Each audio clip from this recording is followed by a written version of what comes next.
Undeniably the most complicated history of Spider-Man's youngest brother. Who's Ben Reilly? We're about to find out in this video.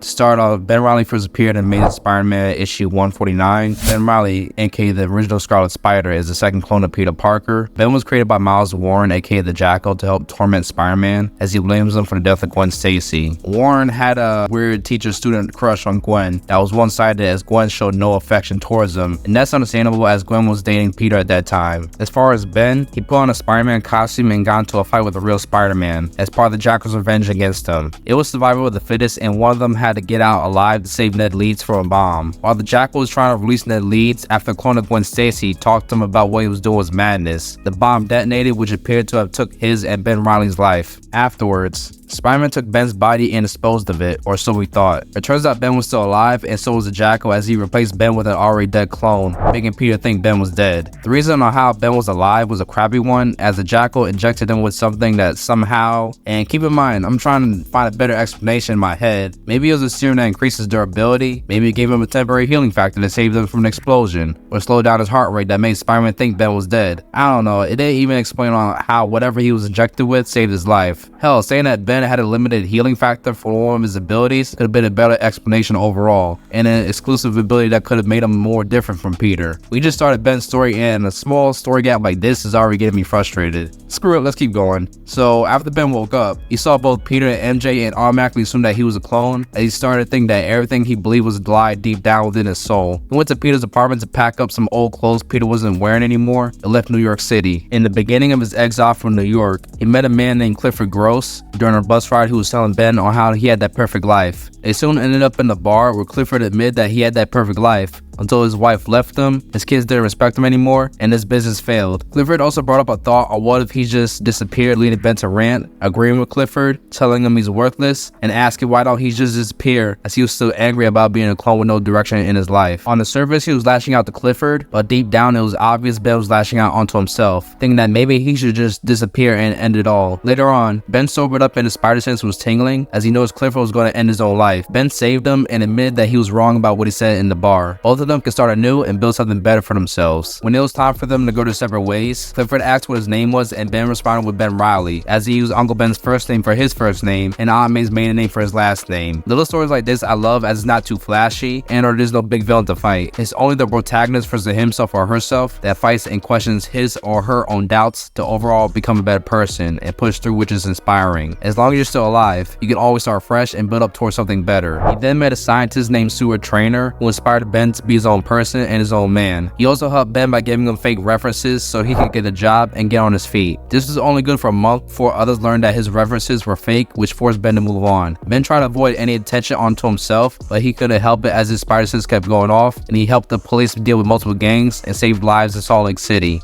Ben soon enough met and got together with a college student who worked as a waitress named Janine Godby, but she had a dark secret and revealed to Ben that she was a fugitive whose real name was Elizabeth Tyne. The crime she committed was taking the life of her father, who abused her on multiple occasions since her childhood. Even though it's a crime, it's understandable, especially if you guys and girls were in a situation like that. God forbid, you don't have anyone else that can protect you. You have to defend yourself at some point, especially if that threat is aggressive often. Who knows how far they'll go with your life in their hands. This leads to Ben showing empathy towards her past, and he told her his big secret of him being a clone of Spider-Man. This resulted in both of them living happily together, but Elizabeth took her own life as the guilt of her past took over, according to Ben's perspective back then. But in reality, Kane made Elizabeth fake her own death, which is another can of worms in itself. Don't worry though, she'll be back later, and I already made an origin video on Kane. If you guys and girls want to see that, here's a link to it on the top right corner of the video. So in the meantime, Ben started working as a janitor in a high school under the name Henry Jones and regarded himself to be mentally handicapped, so people won't talk to him, until the point he rescued a woman from burglars, which made him realize that he could still make a change in the world. Next, he headed to Italy to work as an English teacher, but a mafia boss's daughter found him attractive, which led the mafia boss to do research on Ben's past and his fake records, forcing him to leave Italy. It gets even worse, as Aunt May ended up in the hospital, leaving Ben to head straight for a return trip to New York City as soon as he heard about it from MJ. During his visit, he was trying to avoid Peter, but he met him anyway, which made Peter even more pissed off than he was as he let out his anger and fought Ben. And just to avoid any confusion, Ben is in his civilian clothes while Peter's in his Spider-Man Spider-Man suit. Ben was trying to reason with Peter and say that he just wanted to see how Aunt May was doing, but Peter blew that off, so Ben tried to run and avoid fighting Peter, but he kept on pursuing Ben. The fight ended as Ben knocked out Peter, giving himself time to hide from him. After Peter woke up, he was given notice that Dr. Judas Traveler had a challenge to Spider-Man as he took control of Ravencroft prison. If Spider-Man didn't show up, Judas would start taking the lives of the inmates in Ravencroft, and without hesitation, Peter spoke to Ravencroft. Ben came out of hiding and could tell Peter was in no condition mentally to stop Judas. Ben then visited Aunt May's hospital room and had a talk with himself on whether or not he should help Peter until he finally decided while Aunt May was resting. So he put on the Spider-Man mask he had and followed Peter to help him. Tension was still going on between the Spider-Men when they met up again, but they overcame that in order to survive. They even teamed up to defeat Carnage together, who was recently set loose to wreak havoc. Even though Judas escaped and got away, at least Peter and Ben reconciled the differences, for now anyway. Ben decided to stay in New York City, and when he heard about Venom wandering around in the city, he decided to put on a red suit with a blue hoodie he found on display at a store on top of his red suit. This was the moment he became the Scarlet Spider, but he didn't officially call himself the Scarlet Spider. A reporter working for the Daily Bugle named Ken Ellis actually came up with the name Scarlet Spider, but that comes a little later. Speaking of Ken Ellis, Ben met up with Ellis hoping he would know where Venom could be. After Ben found out where Venom is, he confronted and fought him. At the same time, he doubted himself and was wondering what the hell he was doing fighting Venom. Even Peter Parker had a hard time in the fight against Venom, which weighed over Ben's head. Venom quickly figured out that Ben was a fake,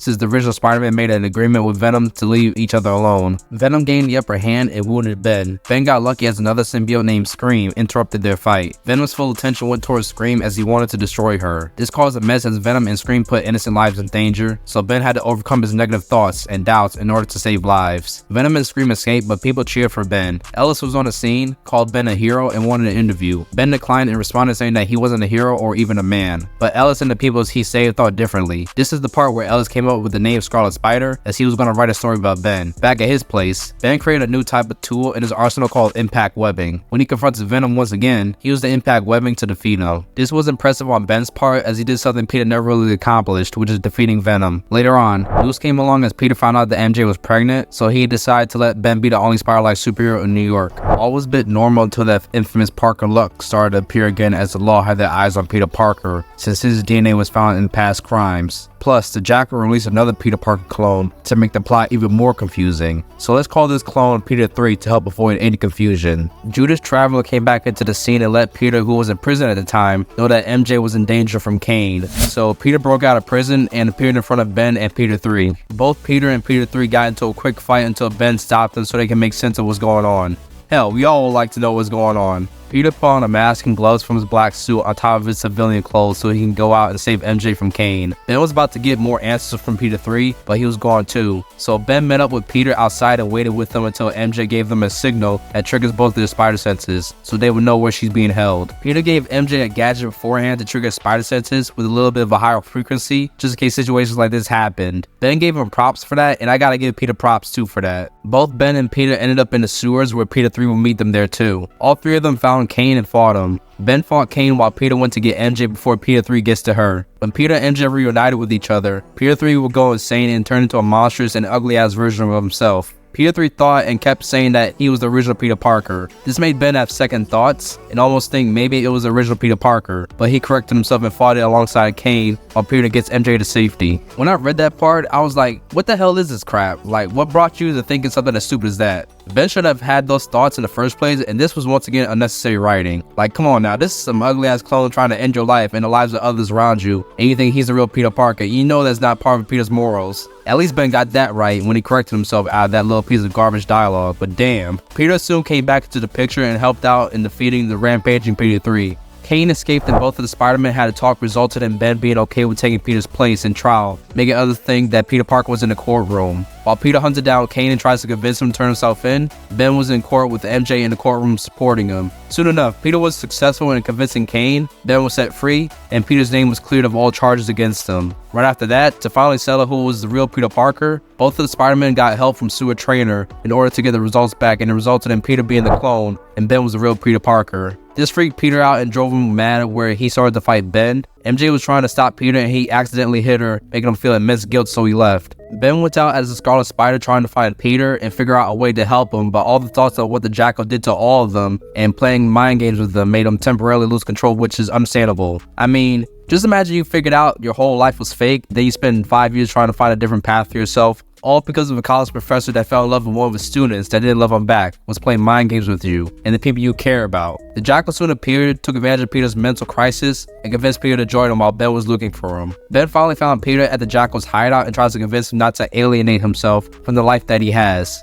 The life he has with MJ. Peter reacted and let out his anger onto Ben again, but Ben didn't want to fight him as he knows exactly what Peter's feeling. It's the same feeling Ben felt when he first began his exile for 5 years. The feeling of nothingness as the life that you thought you had starts crumbling down around you as you find out it's been someone else's life the whole time. The conversation will soon get interrupted when another Spider-Man clone named Spider-Side attacked Ben, leading them to fight until Kane and the Jackal came into the room to stop the fight. The Jackal was having a field day as all of them were in the same room together. This angered Ben as he punched Jackal, wanting to fight for all the things he's done to him, until Peter and Kane prevents him from doing so. Then Ben started to feel a bit out of it as the Jackal gave him a sort of sedative to make him lose focus beforehand, and he was dragged into a room full of Spider-Man clones. Ben was overwhelmed with the amount of clones ganging up on him until Kane saved them and both of them fought them off together. The Jackal left as his plan was to spread a virus called the carry-on virus at the Daily Bugle using a bomb. Ben was able to get rid of the bomb without but Peter, or so he thought. The Jackal soon enough falls to a death after another moment with some dumbass creepy storytelling. The bomb reactivated and Ben got rid of it. When things settled down, Peter accepted that he was a clone and Ben accepted that he was the real Peter Parker. I know you guys and girls can't see me, but I put the word clone in quotes for a little bit later. Both of them talked and agreed to keep their names as it is to avoid confusion, as if it wasn't already confusing enough as it is. Good thing I'm here to break it all down to you guys and girls. So the next few issues featuring Peter and Ben were not really important. You can compare them to fillers. Those of you that are into anime like me know what I'm talking about, especially if you watch Naruto with all them damn filler episodes. The good thing that came out of them is their friendship grew to the point they treat each other like brothers. Ben would try to become more of a team player by joining the New Warriors, but that didn't last long as Ben didn't want to reveal his secret identity to the team, which led them to not trusting him, and he left afterwards. After a recent near-death experience, Peter quit being Spider-Man and offered Ben his costume. Ben turned down Peter's offer to become Spider-Man and still wanted to keep swinging as Scarlet Spider. It came to the point when Ben became the new Spider-Man while Peter and MJ left New York City. Ben got a job at a coffee shop called The Daily Grind, dyed his hair blonde to make himself look different from Peter, and created a new Spider-Man suit for himself. Around this time, Johnny Storm, aka the Human Torch, soon heard about the new Spider-Man and wanted to meet up with him at the Statue of Liberty, see if it was true that there was someone else under the mask. Ben didn't know what kind of friendship Peter and Johnny had, but met him anyway during a fight with Sandman, who was actually reformed at the time and was soon disabled. Ben didn't know that and started the fight in the first place. Johnny knows the difference between Ben and Peter as Spider-Man. He wanted answers to questions such as what happened to the original Spider-Man and why did it replace him.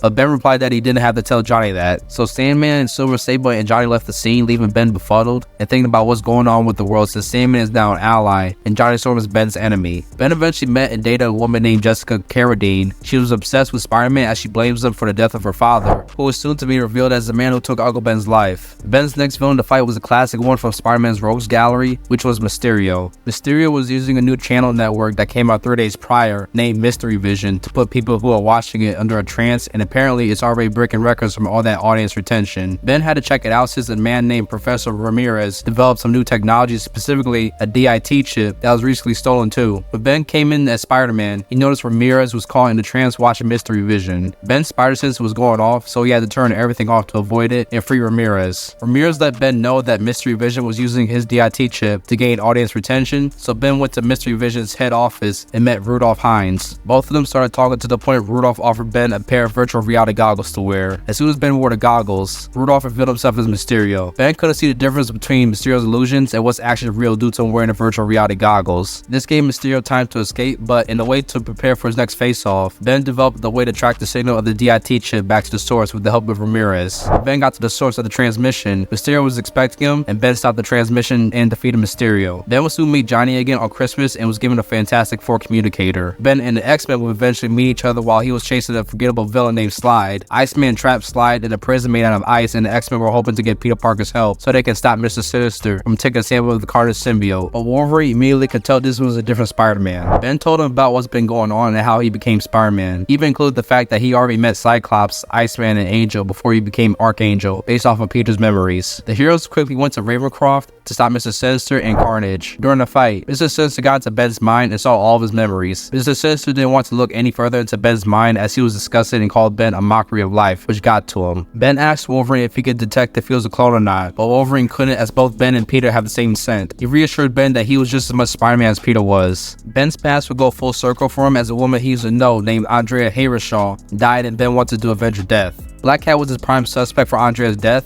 Ben soon encountered her, and she immediately knew the man behind the mask wasn't Peter Parker. Just like Ben didn't trust her, it went both ways as Black Cat didn't trust him and wasn't sure if Ben truly deserved to wear the mask. Black Cat lets Ben know that Andrea's son, named Jason, owed a lot of money to someone really bad, which most likely led to Andrea's death, and the actual suspect framed Black Cat to cover his tracks. After they talked, Ben left to do some more investigating and figured out a villain named Skulljacket was behind it all, looking to get Andrea's estate. Ben stopped Skulljacket and he earned Black Cat's trust. Black Cat thanked Ben by kissing him and letting him know that she believes he earned the Spider-Man mantle. Carnage became a new threat on the scene for Ben as the symbiote escaped from Ravencroft and left Cletus Cassidy behind. The symbiote took control of John Jameson but was looking for a stronger host, and when Ben came into contact with it in his second encounter, that's when the symbiote took control of Ben, turning him into Spider Carnage. Ben was fighting for control of his mind and body with the Carnage symbiote. Jessica was on the scene taking pictures of Spider Carnage, and he tried to tell her to get away from him, but she didn't listen. This dumbass is gonna get herself hurt. What's the point of taking a few more pictures if there's a big ass chance something as dangerous as the Carnage symbiote is gonna chop your head clean off? Luckily, Ben took control of his body temporarily and headed back to his place. Peter soon came by and it took all of Ben's willpower to keep the Carnage symbiote from attacking Peter. But the urge to take Peter's life wasn't over for the symbiote as it followed him, and it attacked everyone including John Jameson's little task force until Peter confronted it. Spider Carnage hit Peter, leaving him hanging off the ledge of the building. Ben took back control and prevented the symbiote from taking Peter's life. Then Spider Carnage quickly went to Ravencroft so the symbiote can bond itself with Cletus Cassidy once again. Ben tried his best to prevent the symbiote from bonding with Cassidy again with the help of Jameson as he trapped himself in a room where Jameson could use a console next to it to blast low frequency vibrations to control the symbiote. This didn't matter anyway as the symbiote used the water pipes as a way to get to Cassidy and bond with him again. At least Ben and Jameson found out how the Carnage symbiote escaped in the first place using the water drain and pipes within Ravencroft. Jessica later found out Ben was Spider-Man when he unmasked himself, and she took pictures of him doing it from a nearby rooftop. Yikes. Ben had bigger things to worry about as he had to deal with and defeat a new version of the Hobgoblin at the time as he burned down the Daily Grind coffee shop. Plus he had Peter attacked. After Hobgoblin was defeated, he admitted to everything he did, including burning down the Daily Grind, while Peter and another reporter was there to gather proof and evidence. Peter and MJ soon visited the Daily Grind during its reopening and decided to permanently move back to New York City, with Ben welcoming them back with open arms as they are basically the only family he has in New York. Going back to Jessica, she's about to send the pictures to the Daily Bugle as a way to ruin Ben's life, but she saw how heroic he was as Spider-Man when he went into a burning building to save civilians, and she gave the photos to Ben letting him know that his secret is safe with her. Jessica figured out that the story she was led to believe about her father was a lie, and she moved on. In a surprise turn of events, Janine appeared out of nowhere in Ben's apartment, leaving Ben in shock. Both of them had a talk, with Janine reassuring Ben that she's the real deal. They spent some time with each other as a way to recover lost time, but Kane was counting on that as he took Janine in an effort to torment Ben. Kane was hoping Ben would chase after him and let him into a room full of mannequins with Janine's lifeless body on the ground. But oh wait, that wasn't Janine. Instead, it was another mannequin with a clue to where Kane was. They both met at the Jackal's old lab where they both were created, and Kane knocked out Ben with a serum. Ben was still a bit woozy, but he was awake enough for Kane to show him the Parker house while Peter and MJ were away. Then Kane brought Ben and Janine back to Ben's apartment for them to get a surprise visit from the police the next day as another way to torture Ben. Janine was arrested and taken into custody, and during the transport, Ben covered up his face and broke Janine out, preparing to go on the run with her. That's what it took for them to be together. This gave Janine the opportunity to tell Ben what really happened years ago when they were living together, how she faked her death, and why she didn't come back into Ben's life sooner. Kane came into the picture and wanted to have a final confrontation with Ben. Ben had enough of the endless torment from his older brother, and they fought to the point that a bomb Kane planted beforehand detonated. Kane saved both Ben and Janine. Kane fought off some cops that tracked all three of them down to a nearby rooftop, and Ben saved them when he was about to get shot. In an alleyway, Ben and Kane reconciled the differences, making them truly brothers. Janine followed them, and the story arc resulted in both Janine and Kane turning themselves in. Scorpion came into town with the upgraded suit, and he kidnapped J. Jonah Jameson. Luke Cage was hired to find J. Jonah Jameson and stop Scorpion, but Ben knew Cage was unmatched with Scorpion, and he went out to find Scorpion as well. Ben soon met Jameson's wife, Marla Jameson, but Scorpion wasn't far behind. Both of them fought, but Ben couldn't fully focus on the fight as Marla was around them, which led to Ben being stung twice by Scorpion. Ben had to take Marla and get out of the scene before he potentially dies from a third sting from Scorpion's tail. Luke Cage and Scorpion soon met each other. They fought, and Scorpion kicked Luke's ass. Ben and Spider-Man came in to help out Luke, but Scorpion escaped. Ben asked Luke if he could help him find a serum while he finds a lead to Scorpion's whereabouts, since Ben has only 12 hours left to live before the Scorpion's neurotoxin fully takes its course and he's 6 feet under. For the final encounter, Ben was given a cure for a neurotoxin, defeated Scorpion, and saved Jameson with the help of Luke Cage, Iron Fist, and Misty Knight. Sentinels arrived in New York City soon after in the Onslaught saga for Ben to destroy. Ben was being overwhelmed overwhelmed by how many Sentinels there were, so Peter came in to help him out. After the Onslaught saga ended, New York City was recovering and cleaning up. Ben started dating another woman named Desiree Winthrop, but it didn't go anywhere to be honest. In the meantime, Ben had to deal with a threat named Swarm, who came into town during a heat wave. Ben didn't have any experience fighting Swarm, but Peter did back when he was Spider-Man. Billions upon billions of bees from all over the country came into New York City, causing people to panic, forcing Ben to suit up and help out until he decided to go directly to the source of it all. Swarm wanted to take control of all the bees on the planet and was using a group of scientists who was researching and making technology to manipulate vibrational patterns to help him reach his goal. Ben came into the scene and gave the scientists an idea to help defeat Swarm. Ben changed the vibrational pattern in the air that immobilized the bees from flying for a short period of time. The side effect of doing this was that some people get a little headache from it, and even Jean Grey felt it. In the next story arc called Revelations, Peter and Ben took a bit of downtime in the attic at the Parker house. Both of them were going through boxes and reliving past memories. This is one of my favorite moments between Peter and Ben, as if they haven't before. They are really treating each other like brothers. Sadly, Norman Osborn, aka the original Green Goblin, came back into the picture, and he nearly beat Ben to death. Norman soon confronted Peter, who was also back as Spider-Man, and revealed the full truth that he was behind everything. Specifically, he was manipulating everything behind the scenes during the Clone Saga, including manipulating the Jackal, Sewer Trainer, and sabotaging the test results, making Peter think that he was the clone, but in reality, Ben was the clone. Norman had Ben's unconscious body and left him with Peter as he plans to blow up the Daily Bugle, filled with Peter and Ben's friends. Ben regained his strength and headed to the Daily Bugle so he can evacuate it. The last person to evacuate was Flash Thompson, and this dumbass tried to pick up one of Osborn's pumpkin bombs that obviously looked like it was rigged to explode. Ben saved Flash's life, but he got injured in the process and took the pumpkin bombs. Ben went to the roof of the Daily Bugle where Peter was during his fight with Osborn and gave him the pumpkin bombs to dispose of. Osborn had one last trick up his sleeve and used his glider to stab Peter, but Ben shielded him, took the finishing blow, fell from the roof, and landed on a car. Peter swung to Ben, picked him up, and went on a nearby rooftop where Ben's lifeless body dissolved, and Peter finally realized that he wasn't a clone. In order to pay their respects, Peter and MJ hosted a memorial for Ben as Spider-Man. Peter went to the Brooklyn Bridge to spread Ben's ashes and said a few words, including how Ben changed his life for the better as a brother and that he'll always be missed. Ben will stay dead for more than a decade until he came back to life thanks to Miles Warren, aka the original Jackal. The cloning process of Ben fully coming back to life was very gruesome and brutal, as Warren ended his life and brought him back exactly 26 times. As soon as he got the opportunity, Ben broke out, trapped Warren in the same tank he was in, and he did an Uno reverse card on Warren as he cloned him plenty of times without telling him who the real Miles Warren is, just like he did to Ben years ago. Ben became unhinged as he figured out his own version of the cloning process by giving clones a new life, as long as they consume a certain pill to help preserve their bodies from cellular degradation, and became the Jackal himself. Yeah, that'll do it, especially if you were in Ben's place and you died 26 times. As a Jackal, Ben resurrected characters that died throughout Spider-Man comics over the years, including villains and loved ones of certain characters, including Gwen Stacy, Captain Stacy, and Ben also helped Doc Ock get a new body. Ben genuinely thought he was doing a good thing. Peter soon confronted him, and he tried to fight Ben, not yet knowing that it's him behind the mask. Peter thought something was off and it was not possible for the Jackal to be dodging his punches like it was nothing, which led Ben to reveal himself to Peter, leaving him in a state of shock. Ben wanted his company called New York Technologies and Peter's company called Parker Industries to work together to help people. Plus, Ben offered to revive Uncle Ben using his new cloning technology. Peter went along with it and went with him to get Uncle Ben's remains. Peter asked Ben on how he got to where he is, and Ben responded with him having connections in the government, law enforcement, the media, and even the medical industry just by cloning and bringing back loved ones from people in those fields, leading to Ben getting their loyalty in return. Ben even offered to bring back the guy that took Uncle Ben's life for Peter to knock around for a bit, but of course he was kidding. Ben showed Peter a safe haven for all the characters he's resurrected, having a good time with people that aren't clones, such as the Lizard spending some time with his wife and son that were resurrected. It all seemed good, but it came to the point Peter questioned and called Ben out on why he didn't resurrect Uncle Ben already. Peter answered that question for him, saying that Uncle Ben wouldn't approve of this as Ben has the power for what he's doing, but no responsibility for it. This led to Ben ordering every clone of Spider-Man's Rose Gallery to attack him while he walks out of the scene.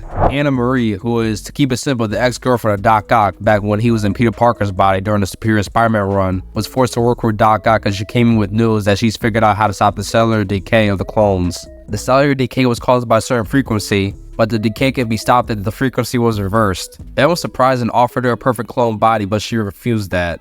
Anna stood up to Ben, leading to Doc Ock reacting, and he started attacking Ben. During the fight, Doc Ock boosted the frequency, causing the clones to decay at a more rapid rate, leading to an outbreak of the carrion virus. A quick summary of what this version of the virus does is if a clone starts decaying, they become contagious, and if anyone that's not a clone touches them, they get infected instantly. Peter came into the scene looking to attack Ben too, but he was needed to help Anna Marie stop the carrion virus. Doc Ock kept fighting Ben and was destroying everything in the lab. Ben's body was decaying at a rapid rate, and he tried to transfer his mind into the perfect clone body I mentioned earlier. But Doc Ock sabotaged the mind transfer Ben was trying to do so they can die together. Ben came up with another plan as he consumed a pill to slow down his body from decaying and left his Jackal helmet on what was Doc Ock's body to make it seem like he died too. Ben escaped and went to his safe house, but the real Warren, in his classic Jackal suit, expected Ben. It was the original Jackal versus the former modern version of the Jackal. Both of them fought each other while the safe house was burning down. Ben came out as the winner and kept a low profile until he went to Las Vegas. No longer the Jackal and returning as a Scarlet Spider, Ben went to a new life, but he was still haunted by his past. He even hallucinated and saw past versions and iterations of himself. Ben had to work with Cassandra Mercury, a former client of New U Technologies, to help her daughter named Abigail find a cure for a disease she had. Kane wasn't too far from finding Ben since he believed Ben survived in the previous story arc. Kane wanted to end Ben's life for what he did as a Jackal, but he let Ben go when he heard about Abigail and his efforts in trying to cure her. Things will get a bit more interesting when Death itself confronted Ben, mentioning the amount of times he died, corrupted his soul, and if Ben died for the 27th time, his soul will be corrupted permanently. Before leaving, Death offered to bring back either Kane, who had died thanks to Death, or Abigail, who just died from her injuries. Ben denied the options and wants both Kane and Abigail to be brought back to life in exchange for his life. Death found this amusing and brought both of them back to life. As a bonus, Death also healed the scars Ben had on his face. While he was still searching for a cure to save Abigail, Ben encountered him with a recently resurrected Hornet. Hornet was soon found out to really be Cyber and Black Marvel. Ben worked alongside Kane and the Slingers to stop the threat. Quentin Beck, aka the original Mysterio, was in Las Vegas, but didn't want to start any trouble as he wanted another chance at life, which was the same reason Ben was in Las Vegas for. The Midnight Suns soon came into the picture when Mephisto tried to take the souls of the residents of Las Vegas. Ben helped them out thanks to being convinced by a top-secret program named the Dial-G's Initiative, but midway through the story arc, Mephisto offered to save Abigail's life and cleanse Ben's soul in exchange for stopping the Midnight Suns. Ben agreed, but he would go back on his word. The leader behind the Dial-G's Initiative soon met up with Ben and gave him a vial containing his blood to cure Abigail. Right before Ben was going to give Abigail the vial, a demon posing as Mephisto wanted to punish Ben for going back on Mephisto's deal. The demon manipulated Ben, Kane, and Cassandra. The demon made Ben hesitate on giving Abigail the cure at first until he looked past his lies and gave it to her. Kane and Cassandra's memories were altered by the demon so they could try to end Ben's life. Ben did die at the hands of Kane, making him feel guilty, but his soul was later saved by Abigail's spirit after she ascended to a higher spiritual plane of existence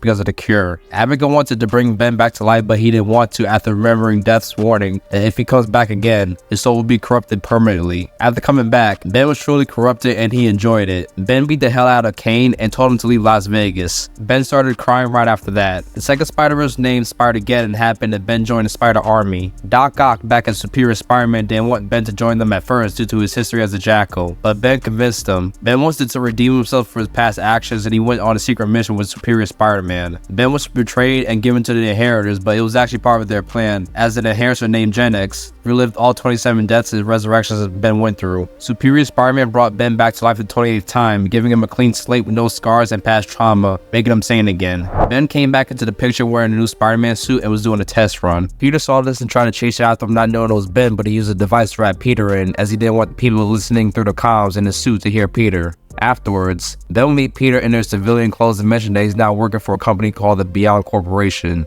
Maxine Danger was Ben's boss, and apparently they bought the trademark for Spider-Man from Parker Industries. Peter immediately figured out it was Doc Ock that trademarked Spider-Man back when he owned Parker Industries during the Superior Spider-Man run, and before Peter got his body back from Doc Ock at the end of that run. Peter had a problem with the Beyond Corporation, or I should say any company in general, owning and using the Spider-Man name, but Ben said he doesn't have an option and he's going to be Spider-Man whether Peter likes it or not. Okay, real quick about that part. I don't exactly know how trademarks work, but I wanted Peter to know this already. If we did want to make him the sole owner of the Spider-Man trademark, or if we didn't, why the hell didn't he get informed about it after he got his body back? If I remember correctly, I think Spider-Man was used as a sort of security for Parker Industries to help protect assets from outside threats. Again, I'm not too sure, but I think that's how it went. Feel free to correct me on that if I got that wrong. A group of villains named the UFO started causing trouble at Empire City University. Ben came to the scene earlier than Peter due to him having a team of people monitoring crime activity. Ben also mentioned how his suit has certain upgrades that help protect him from outside threats. Soon enough, the UFOs create a radioactive explosion that caused Peter to inhale some of the radioactive gas in his body, since his suit didn't have any protection like Ben's suit. Peter soon passed out in Ben's arms, then Ben dropped Peter off at the hospital and received Peter's blessing to become Spider-Man while he's recovering. Later on, Ben gets payback from Peter by defeating the UFOs. In order to be a better Spider-Man, Ben asks Misty Knight and Colleen Wing to help train him at the Beyond Corporation. Dr. Ashley Kafka was Ben's therapist at the Beyond Corporation to check on his mental health when he's off duty. Ben did have a couple benefits while working for the Beyond Corporation, such as Janine being released from prison, getting paid a good salary, and having a nice apartment. Seems all nice and dandy, right? Hell nah. Morbius will make a return, but Ben noticed something was a bit off about him. They fought, but in the end, Morbius bit Ben, so he had to get out of there. Morbius did follow Ben, but that would be a huge mistake when the Beyond Corporation security shot Morbius' arm off, forcing him to leave. Ben had to be treated with a cure for Morbius' bite, but Maxine held it off, as she thought it would be a once-in-a-lifetime opportunity to see what Ben would turn into. The doctor suggested Ben get the cure due to the possibility that it could backfire on them if Ben turned into a vampire, in which Maxine agreed. Now you guys are gonna see how shady this bitch is, right? Well, we just touched the surface. Let's keep going. Kraven the Hunter will be next to fight Ben, leading him to being shot with darts, making him hallucinate and pass out. Kraven took Ben to an oil rig where Ben would face off against him and win the fight. Kraven wasn't planning on being taken into custody and he blew himself up.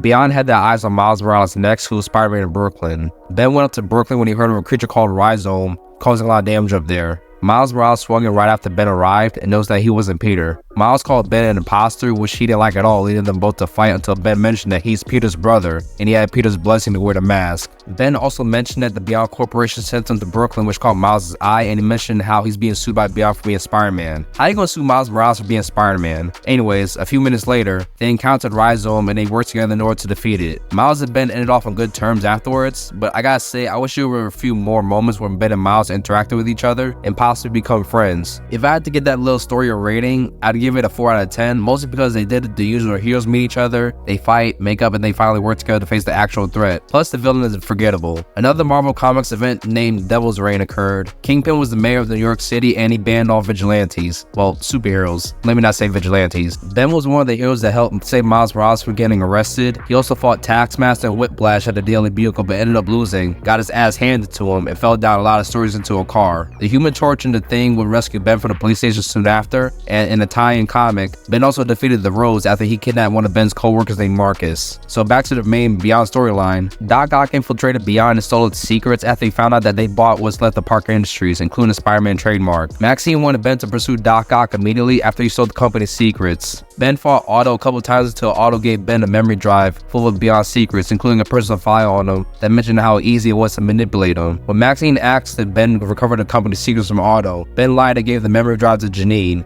Ben didn't trust Beyond anymore and tried to tell Dr. Kafka about it after she revealed her secret of being one of the people brought back to life thanks to Ben during his time as the Jackal. It's revealed that Ben doesn't remember being the Jackal or the amount of times he died due to his memories being erased beforehand. Dr. Kafka told Ben the reason why, and it's revealed that Ben had requested to remove those memories. All of a sudden, a high-pitched sound knocked Ben out. Maxine was secretly spying on Dr. Kafka and Ben talking the whole time. Ben was saying to get more of his memories erased while Maxine had other plans for Dr. Kafka. Ben's mind started to fall apart as more and more memories were being erased to the point even the doctors that were doing it had no control over it. To get an idea on how shattered Ben's mind is, he even forgot Uncle Ben's iconic quote of, "With great power also comes with great responsibility." Janine knew something was up, so she went with MJ to reveal Beyond's secrets stored on the memory drive. But they were attacked by a new threat named the Goblin Queen, who used to be Dr. Kafka before Maxine and the heads of Beyond Corporation experimented on her. Ben came in as Spider-Man, took Janine, and left. MJ was shocked Ben left her alone with the Goblin Queen, but Ben was more focused on stopping Beyond and getting his memories back, including Uncle Ben and Aunt May's teachings, which made up Ben's morality. Janine revealed to Ben that Beyond was orchestrating crimes using their supervillain program, including the UFOs, Morbius, the Rhizome creature that attacked Brooklyn, and the Goblin Queen.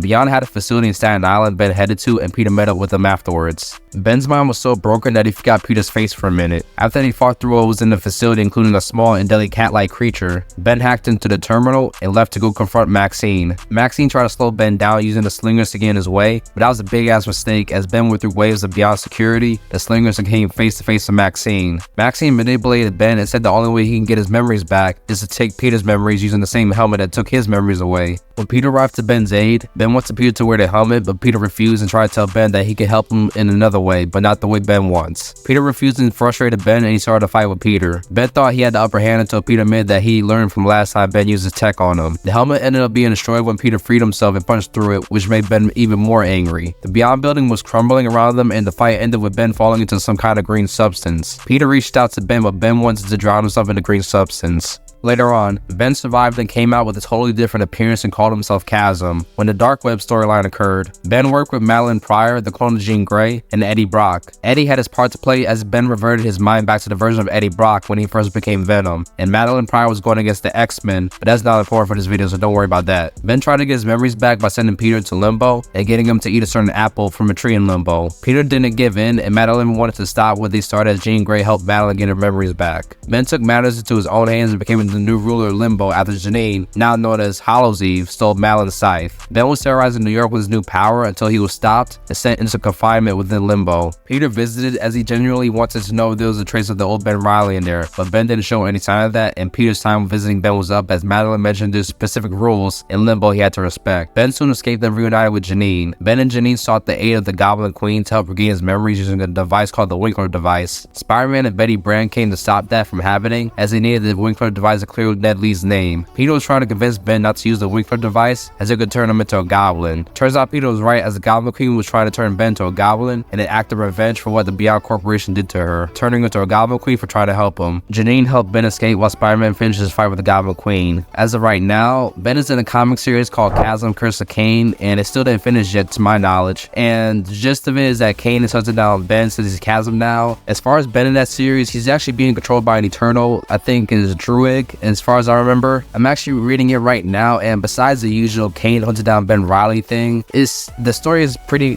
good, it's decent in my opinion. Moving on to his powers and abilities, he actually has the same abilities as Spider-Man, such as enhanced durability, speed, stamina, strength, agility, and flexibility. He has spider sense. He has the ability to wall crawl, skilled in chemistry, biology, engineering, and tech. For his gadgets and equipment, he has web shooters, a special type of webbing called impact webbing, spider tracers, and a spider belt light. So what's Ben capable of is Chasm. He can actually make solid weapons out of the green substance he was exposed to. As far as his weaknesses, he still has insecurities of him being a clone and not his own man with a true purpose. Plus, as of recent comments, he's still missing memories that make up his morality. Moving on to nerd facts, throughout his time as Spider-Man, Ben also teamed up with the Avengers, the Fantastic Four, the Silver Surfer, and even Daredevil. Speaking of Daredevil, Matt, while meeting up with Karen Page, also came across Peter Parker in person along with his co-worker Ben Urich. Matt had a casual conversation with Peter talking about the new Spider-Man since Matt knows Peter as Spider-Man based on his heartbeat, while Peter knows Matt as Daredevil. Ben and Spider-Man was swinging above them and Matt went to change as Daredevil. This next part is really funny as it's obvious Peter, Ben, and Karen know Matt is Daredevil, but each of them don't know that they all know he's Daredevil. So each of them make an excuse for Matt before they part ways. It's funny as hell but awkward at the same time. Daredevil met up with Ben Reilly and Ben gave him a summary of everything that happened that led him to becoming Spider-Man. Then Daredevil gave Ben a summary of what he's been going through lately while they both ate chili dogs. Spider-Man and Daredevil has to be one of the most underrated duos, especially since they don't really work together that much nowadays. We need more moments like this where they're just chilling and talking about what's been going on while being funny and sarcastic at the same time. When superheroes downplay all the potentially traumatic problems they had by being comedic, then they will give each other advice afterwards. It's a big part of what makes moments like this the best. Moving on to the next nerd fact, and the last one, is that Ben was part of a team formed by Iron Man to stop an android named Korvac, but will return to Earth after Iron Man received the power of Cosmic. As far as my personal thoughts, besides all the extra fluff and confusion from his first appearance up until now, I overall like Ben as a character and he made a big impact in the Parker family. In my opinion, I think writers nowadays didn't really do the research on how good Ben was as Scarlet Spider and Spider-Man during his run. They don't know how much Peter and Ben treat each other like brothers. Writers keep using Ben's rivalry with either Peter or Kane that's been solved and dealt with over a decade ago to tell more stories, making it into a constant and annoying cycle. It's similar to Batman and Red Hood where they fight each other, make up, fight each other, make up, and so on. I can't stand that crap. I truly believe if you're a fan of a character, no matter who it is, the directions you can go with that character are endless. The only problem is that these characters will go through character development one way or another. These companies don't want character development and they're afraid to change. But then again, they shoot themselves in the foot with pointless cycles that leads to the same predictable outcomes. It's okay to let Ben grow. Hell, we all know it's okay for Peter to grow too, especially after what both of them been through the last few years with the constant disrespect they get. And oh man, now that I'm thinking about it, when I was reading from the point Aunt May died before it was terribly retconned to when Peter and MJ lost a baby, I think that was one of the best times for Spider-Man. Now hear me out. Besides the unnecessary clone saga stuff such as Peter and Ben getting the backwards on who's a clone or another clone popping out of nowhere to prolong the story, I actually see Peter grow to becoming a better man so he can be a good father while also helping out his brother from time to time, and Ben growing to fully fill the role to become his own version of Spider-Man. People want more of that, especially since self-improvement is a big thing nowadays, where people put efforts becoming a better version of themselves to improve their lives. Peter having money problems and Ben being insecure about being a clone with no direction can only take you so far. That actually pisses me off, and now that I think about it, these companies, whether it's Marvel or DC, make new characters every few years, but they don't want to expand on and give a tiny bit of character development on the current characters they already have. That boggles my mind. It's okay for Peter to be a father, have a decent amount of money instead of being broke all the time, and be the Amazing Spider-Man, while Ben is his own person that knows who he is, an important member of the Parker family, and the Sensational Spider-Man. If they can have good stories with Miles Morales, they can have good stories with Ben Reilly, preferably in a different city like Kane. This crap with Ben becoming Chasm just ain't it. Wow, I didn't notice I made part of this rant about Peter, but it's okay. Alright, this video's been long enough. If you guys have stuck this long into the video, I really appreciate it. You all are the best, and thank you for supporting me and my content. If you liked the video and thought it was helpful and educational, be sure to leave a like. Especially if you're a new viewer, be sure to like, subscribe, and turn on post notifications for more upcoming content from my channel. If you want to support the channel even more, be sure to check out the links down in the description box below, and I'll see you guys and girls later. Peace.